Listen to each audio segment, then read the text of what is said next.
Монгол улс нь 3 сая хүн амтай. Хүн амын нягтршил хамгийн бага далайд гарцгүй томоохон газар нутагтай орн билээ.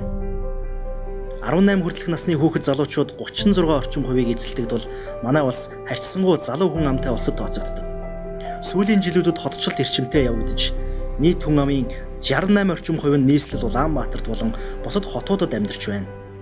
2014 оны байдлаар дотоодын нийт бүтээгдэхүүн 1202 тэрбум долларт хүрсэн ч өнөөдөр 1500 төгрөгөөр оройн хоолоо залгуулж буй өрхүүд байсаар л байна. Гэр оролт амьдарч буй өрхүүдэд олон асуудал тулгарч байгаагийн дотор сайжруулсан ариун цэврийн байгууламжгүй, хоол хүнсний дутагдал, хүүхдийн хөдөлмөр, хүчирхийлэл, мөн ажилгүйдэл оршсон хэвээр байна. Өнгөрөх 2015 онд Дэлхийн зүүн Монгол олон улсын байгууллага 20 жилийн ав тэмдэглэн өнгөрүүлсэн бөгөөд бид бүхний зорилго 864 мянган хүүхэд, ялангуяа эмзэг бүлгийн хүүхдүүдийн аж амьдралыг доктортойгоор сайжруулахад чиглэж байгаа билээ.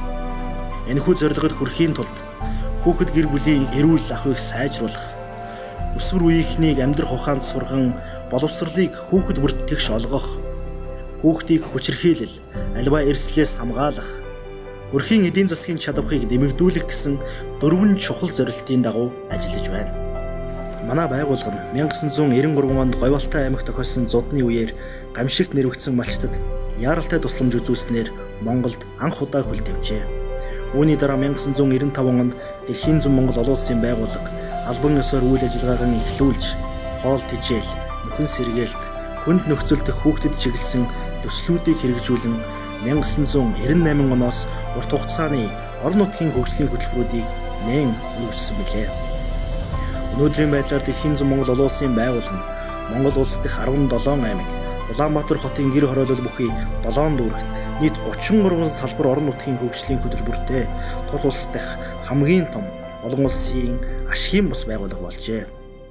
Бидний үйл ажиллагааны чиглэлүүдийг дэлгэрэнгүй авч үзвэл эрүүл мэндийн хөтөлбөр нь орлого багатай, алслагдсан нутагт амьдардаг, тэжээлийн дутагдaltaй, хөгжлийн бэрхшээлтэй хүүхдүүдийн эрүүл мэнд, унтны ус, эрүүл ахуйг сайжруулахын төлөө анхааран ажилладаг юм.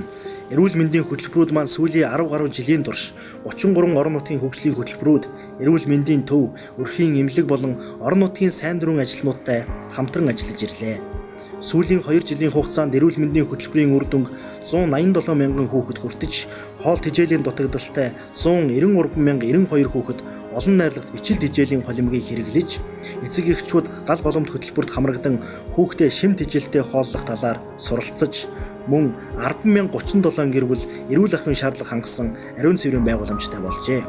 Хүүхэд бүрт чанартай боловсрол, амьдрах ухааныг хүүхдэд ээлтэй орчинд олгох, хүүхэд өсвөр үеийнхнийг дуу хоолойгоо илэрхийлдэг, идэвхтэй иргэн болгон төлөвшүүлэх нь бидний удаах зорилго юм.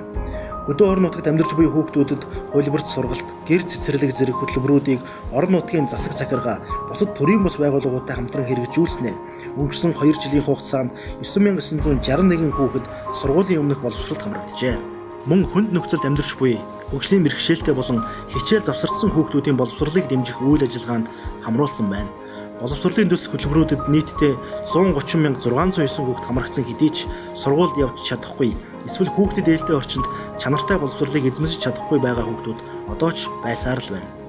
Энэхүү нийгэм эдийн засгийн асар их өөрчлөлтийн үед хүүхдийн хөдөлмөр, хүүхэд эмэгтэйчүүдийн эсрэг хүчирхийлэл, гэмт хэрэг, бэлгийн мүлжлэг, хүн худалдаалах зэрэг хүүхэд хамгааллын асуудлууд ихээр тулгамдж байна. Бид орон нутгийн болон үндэсний түвшинд хүүхэд хамгаалах тогтолцоог сайжруулах, хүүхдэд ээлтэй орчин бүрдүүлэхийг зорилгоо болгон хүүхдийн эрх хамгааллын сургалтыг 35,322 хүүхэд, 5,186 эцэг эх, орон нутгийн сайн дурынхны дунд явуулж, мөн чиглүүлэх сургалт семинарыг цагдаа, эрүүл мэнд, нийгмийн халамж, сэтгэл судлалын мэргэжүүлэлтнүүдээс бүрдсэн сум хороо бүрт байдаг хүүхэд хамгааллын хамтарсан багуудад явуулж, нийтдээ 5,645 хүн хамрагджээ. 2014 оны 6 сарын 1-ээс эхлэн хүүхдийн төлөө үндэсний газар Mobicom Corporation-тай хамтран хүүхдийн яаралтай тусламжийн 108 утсыг хэрэгжүүлснээс хойш 2015 оны байдлаар нийт 159 мянга гаруй дуудлага хүлээн авсны 16% нь мэдээлэл хүссэн, 8% нь зөвлөгөө хүссэн дуудлага байсан байна. Түүнчлэн 2500 гаруй хүүхэд хамгааллын дуудлага байсны 47%-ийг нь шийдвэрлсэн байна.